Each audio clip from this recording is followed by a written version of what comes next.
The first time I saw Leandro, he was standing by the edge of the camp, staring into the distance. The smoke from the fires of the evening campfires swirled in the air, but he was still, like a statue carved from the very dust of this place. His presence was magnetic in a way that unsettled me. Something raw, untamed, like a force of nature that was quietly waiting to be unleashed. Where the other soldiers moved with the hardened precision that comes with years of war, Leandro stood apart. He was different. He wasn't like the rest of us. His uniform, the same as mine, hung loosely on his frame, and he seemed almost uncomfortable in it, as if it wasn't meant for him. The others wore their battle-worn attire with pride, each scar a mark of endurance, each wrinkle in the fabric a badge of survival. But not Leandro. He wore it as if it were a burden. And yet, there was something compelling about the way he carried himself, an air of quiet defiance that somehow seemed out of place in a world consumed by violence. It wasn't just his appearance that caught my attention. It was the look in his eyes, full of things he didn't say. They were dark, full of secrets and battles that went far beyond the front lines. I could see it in the way his gaze wandered, as though he was searching for something, anything, beyond the war, beyond the killing. The weariness in those eyes matched my own, but there was something else there too, something that made me wonder if I was staring into the eyes of a man who had already lost more than he was willing to admit. I had learned over the years to keep my emotions locked away, to maintain the stoic resolve that was expected of me as a soldier. But in that moment, as my gaze met his, something shifted inside of me. It was subtle, almost imperceptible, but I felt it deep in my chest. A quiet understanding, a connection that neither of us had spoken aloud, but which I knew to be true all the same. It was a connection that frightened me, not because I didn't want it, but because I couldn't understand it. For a moment, we simply stood there, both of us holding our ground, neither willing to look away. His expression was unreadable, but I could see the faintest hint of something in his eyes. Something that mirrored the very emotions I had buried beneath the surface for so long. His gaze seemed to pull at me, a silent invitation to step closer, to say something, to acknowledge the tension hanging in the air between us. But I didn't. I couldn't. I was a soldier, trained to keep my feelings in check, to maintain control at all costs. There was no room for anything else here. But as I turned to walk away, a small part of me wished I could have stayed. Wished I could have allowed myself to feel whatever it was that had stirred inside me. I knew, in that fleeting moment, that nothing would ever be the same. The war, the endless battles, the bloodshed, none of it mattered. Something had changed. And it was only a matter of time before we both had to face it. The days after our first encounter passed like a slow-moving river. But every time I looked up, I found Leandro's eyes lingering on me from across the camp. Our conversations, when they happened, were brief and filled with the usual pleasantries. The orders from the officers, the recounting of patrol shifts, the dull monotony of a soldier's life. But there was always something unspoken, a tension I couldn't ignore, something in the way he looked at me that lingered long after the words were finished. It was subtle at first.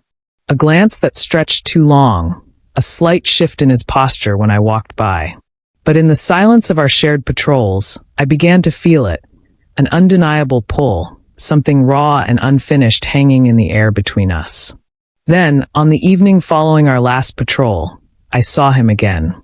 The camp was quiet, the shadows stretching long across the ruined walls, broken and battered by years of conflict. I had come outside to escape the suffocating air inside the tents, needing to clear my mind of the endless noise that constantly threatened to drown me. As I rounded the corner, I saw Leandro leaning against one of the crumbling stone walls, his figure outlined by the dying light of the sunset. I hesitated for a moment, unsure of why I was drawn to him again. There was no reason for me to be here, no excuse to seek him out. And yet, something compelled me to move closer. When he saw me, his eyes flickered with something unreadable. There was no surprise, no discomfort, just a quiet acknowledgement that I had arrived. He pushed himself off the wall, his movements slow, almost deliberate, as if giving me the space to decide how far I wanted to go. We spoke, but the words felt empty, almost like rehearsed lines. Nothing significant. Just the usual pleasantries, the kind of small talk soldiers make to fill the silence when there's nothing else to say. But then, after a beat of quiet, the conversation faltered. And that's when it happened. Leandro took a step closer, his gaze intense, the question in his eyes clear but unsaid. I knew what he wanted. His proximity left no room for doubt. His breath warmed the air between us, his chest rising and falling with each shallow breath. And I could feel it, an electric tension that hummed between us, thick and heavy, waiting to be acknowledged. I didn't know how to respond. I had always kept my emotions in check, always buried them beneath the duty and honor that came with being a soldier. But with him, everything felt different. The world around us felt distant, like it was fading away, leaving only the two of us standing there, suspended in a moment that threatened to change everything. He leaned in, just a fraction, his lips almost brushing against mine. I stood frozen, caught between instinct and reason. Every part of me told me to pull away, to step back and end this madness before it could go any further. But I didn't. I couldn't. There was something about him, something about the way he looked at me with those dark eyes, that made me unable to move. He was waiting for me, waiting to see if I would close the distance or step back. The question in his eyes, the unspoken words, seemed to hang in the air between us, suspended in time. And for the first time, I didn't want to run. I didn't want to pull away. Instead, I stood there, rooted to the spot, heart pounding in my chest, knowing that whatever happened next would change everything. Leandro didn't speak. He didn't need to. His gaze was enough, and I knew, whatever came next, we were both ready for it, ready to cross a line we had never expected to approach. The future, uncertain as it was now in our hands. And there was no turning back. We were surrounded by death and destruction. Yet in those stolen moments, Leandro and I found something that felt like life. The first time he touched me, I froze. His hand brushed against mine, an innocent gesture in the chaos of the battlefield. But it wasn't innocent at all, was it? There was so much unspoken in that touch, so much raw emotion that I was scared to acknowledge. But I couldn't pull away. His fingers intertwined with mine, and for the briefest moment, I let myself feel it. That connection, that possibility. The war raged on, a relentless drumbeat of gunfire and smoke that filled every waking moment. Death lurked around every corner, yet in the rare silences between battles, it wasn't the fear of dying that haunted me. It was the thought of Leandro. His face, his voice, the way he looked at me when he thought no one else was watching. Those memories carved themselves deeper into my mind with each passing day, until they became harder to silence than the gunfire itself. It was on one of those restless nights, when sleep refused to come, that it happened. The camp had quieted into an uneasy stillness, broken only by the occasional crackle of the fire and the distant sounds of the wounded. I was sitting alone, cleaning my weapon more out of habit than necessity, when Leandro appeared out of the shadows. His steps were hesitant at first, as if he was unsure whether to approach, but then his resolve hardened. He came to stand beside me, close enough that I could feel the heat of him. "Cashin," he said, his voice barely above a whisper, raw with emotion. I looked up, and for a moment, we just stared at each other, the weight of everything we were too afraid to say hanging heavily between us. Then he spoke again, the words tumbling out of him like a dam had finally broken. "I can't stop thinking about you." The confession hit me harder than any bullet ever could. His words were rough, desperate, as if saying them out loud cost him something vital. I felt my chest tighten painfully. I should have been ready for this. I should have known it was coming. But nothing could have prepared me for the way it shattered the walls I had spent so long building around myself. I wanted to answer him. God, I wanted to tell him that he wasn't alone, that I felt the same way, that every stolen glance and brief touch had ignited something in me I didn't dare name. But the words wouldn't come. Fear, cold and sharp, wrapped itself around my throat. The world we lived in didn't make room for feelings like this. We were soldiers. We weren't allowed to be weak. And love, especially the kind growing between us, was considered weakness in its purest form. "This can't happen," I said, my voice low and rough, the lie burning my tongue as I forced it out. Even as the words left my mouth, I hated myself for them. I hated the way Leandro's face tightened, the way the light in his eyes flickered and almost went out. But despite my words, I didn't move away. I stayed there, close enough to touch, close enough to feel the storm raging inside him. Inside both of us. Because the truth was, it was already happening. And we were powerless to stop it. I should have known. The moment the commander summoned me into his cramped, dimly lit office, my gut twisted with dread. The sharp smell of sweat and smoke hung heavy in the air, and the hard set of his jaw told me everything before he even opened his mouth. They knew. Somehow, some way, the whispers that had haunted me had finally reached the ears of those in power. He didn't say it outright. He didn't have to. He asked about Leandro, casual at first, too casual. Questions about our friendship, our assignments, our patrols. I answered carefully, weaving half-truths into every word. But the suspicion in his cold stare pierced through every lie I told. Every second I spent under that scrutiny felt like a noose tightening around my neck. I denied it all, of course. Denied it until my throat burned with the weight of my betrayal. Of Leandro, of myself. But denial didn't change the truth. Every day after that, the air around us seemed heavier, tighter, as if the walls of the camp themselves were closing in. It wasn't just the commander's stare anymore. It was the way other soldiers would fall silent when we walked by. The way conversations would halt, eyes glancing at us with barely concealed suspicion. We were soldiers, trained to hold our tongues, to bleed and die without complaint. But love was an act of rebellion too great for them to forgive. Leandro was still recovering from the bullet wound he'd taken during our last patrol. It gave him an excuse to keep to himself, an excuse for me to visit without drawing too much attention.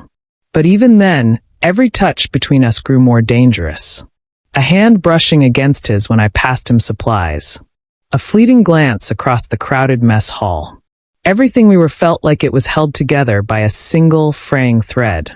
Still, in the shadows of the night, when most of the camp was asleep, we found a way to speak. Short letters, folded and hidden in boots or slipped under makeshift pillows.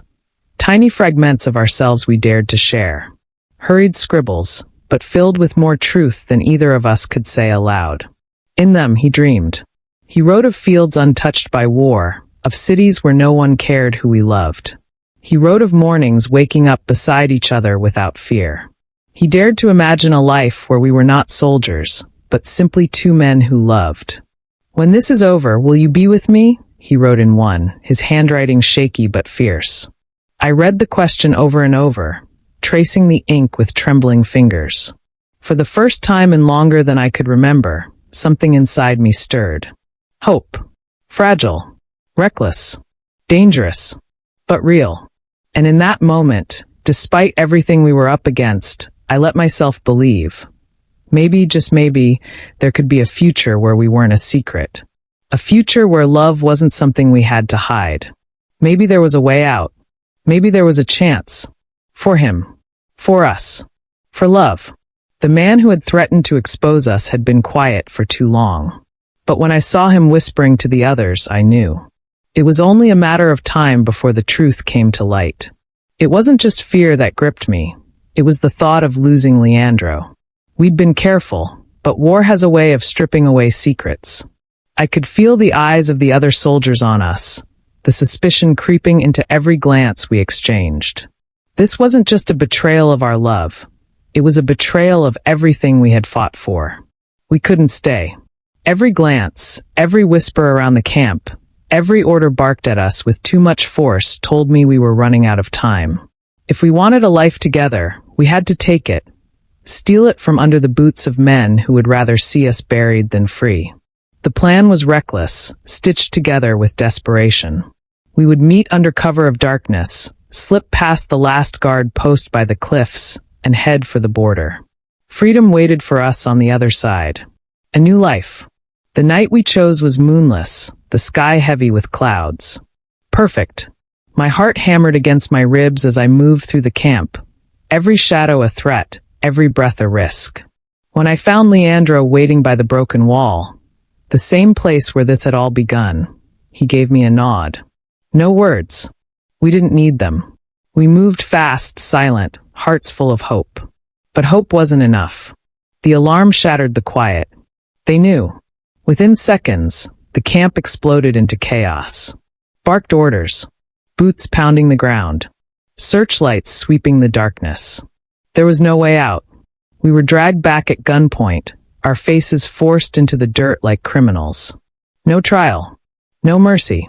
The commander's voice rang out, cold and final. You want to run? You want to abandon your brothers? Then fight. Prove your loyalty, or die. There was no choice. They threw rifles into our hands and sent us straight to the front lines. Straight into the heart of the final battle. The sky burned red and black as the world fell apart around us. Gunfire. Screams. Smoke. I fought like a man possessed, not for glory, not for survival, only to stay close to him. To Leandro. We fought back to back, each step soaked in mud and blood.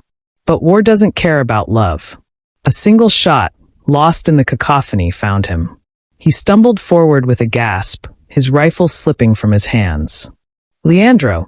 I caught him before he hit the ground, dropping to my knees in the muck. His blood soaked into my uniform, hot and endless. No, stay with me, please.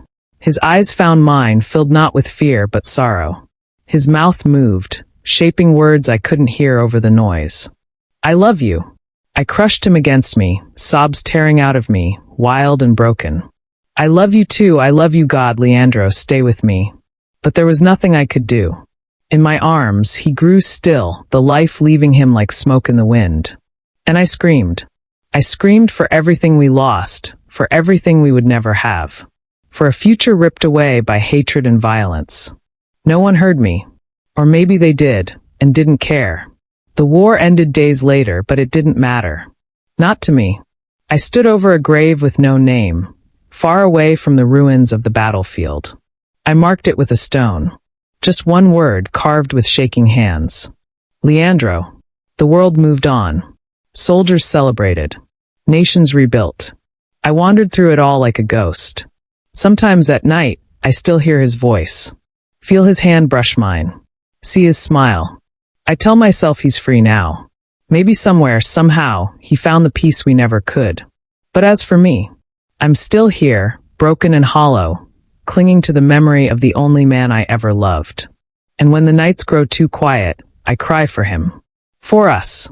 For the life we never got to live.